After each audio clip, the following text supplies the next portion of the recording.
ওই যে দেখো জলের স্রোতটা দেখো, কত দূর থেকে আমি তুলছি। দেখো মেঘটাকে দেখো কি সুন্দর লাগছে। দেখো জলগুলো পুরো বাড়ছে আস্তে আস্তে, কোথায় চলে যাবে।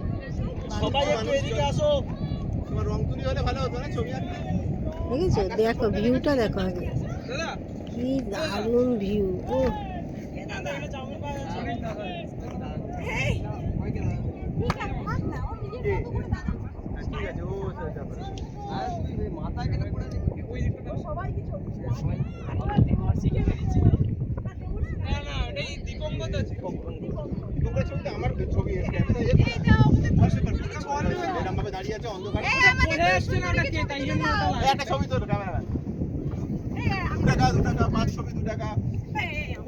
প্রচুর টাকা ইনকাম হয়ে যাবে তাহলে আমার, বলো না এরকম কথা।